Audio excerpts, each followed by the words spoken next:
الوزير مهتم بنفسه جدا بهذا المشروع وحطه على قائمة الأولويات. انا بس هقاطعك، لما جات لك الفكره جات لك فين الارض وفين وكده؟ ده بيسالونا الناس على الصفحه، ولا انت اديت الفكره والدوله المصريه هي حره بقى تعملها جنب العاصمه الاداريه، تعملها جواها بره؟ انا راح اتكلم معك بكل صراحه. أيوه. انا الفكره اجتني وعجبتني، وانا قلت بكل اريحيه كده، كنا قاعدين مع بعض اخوات على البلكونه، يعني ما جيت تعمل الجود بوك قالوا الجود بوك هذا مستحيل ينجح. نعم. الحمد لله رب العالمين، الناس انا بدفع الناس وبوقف الثقه، انا بوقف الناس. تخيل انت ما تقول الناس تعالوا نبني، انا قلت للناس تعالوا في البدايه قلت لهم شراكه ونعمل الجود بوك والناس نجمعها وكلنا نكون ايد واحده ونبني. ايه رايكم نعمل بقى مصانع وشركات كلنا اخوات مع بعض وبنبني؟ قالوا مين هيدي مين ومين هيشتغل مع مين؟ الناس تدفقت واشتغلت معانا في التاكسي وبورتو نجح.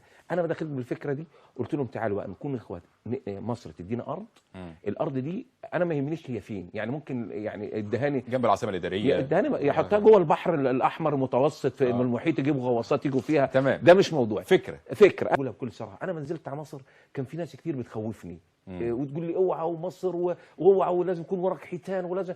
انا كانت ثقتي بمصر لحبي لهذا الشعب، عارف انه معلش بهذا المعنى، عارف انه العامل البسيط المصري اللي على بوابه الانتاج الاعلامي صفاته وطيبته زي رئيس الوزراء المصري.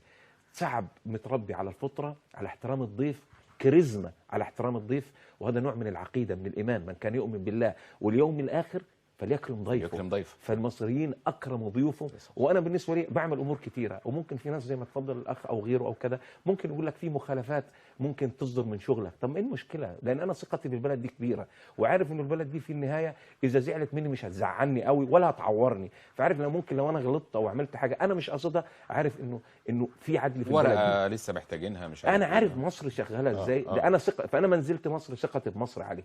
فالمشروع اللي هو الاساس اللي بنتكلم فيه اللي هي العاصمه الدوليه دي، ده المشروع واللي طالبه من مصر بس تقول لي خد الحته الارض دي استثمرها، بس تكون مش ارض يعني عايز تطلع منها بترول، لا انا عايز ارض تكون ملائمه ان تعطيني الطرح ان انا ما اخش على سفير على اي دوله واتكلم معه وانا عندي فريق عمل متحدث جيد بالانجليزيه ولبق انه يخش يتكلم مع مسؤول.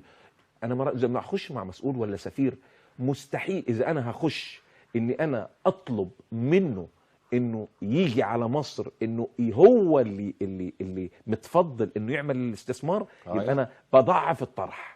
لا انا هقول للمسؤول وللوزير وللسفير انك دخولك لمصر هو نجاح بلدك، هو نجاح نجاحك. انت هيبقى اضافه ليك وجودك في مصر. انا عايز العاصمه بالعواصم، وانا اضافه ليه؟ لانه انت هيصبح تنافس بص المشروع لو خد الكبريته بتاعته بس هيبقى تنافس ما بين الدول كلها انه يصنع افضل شيء انه يتباهى فيه عالميا في مصر ام الدنيا.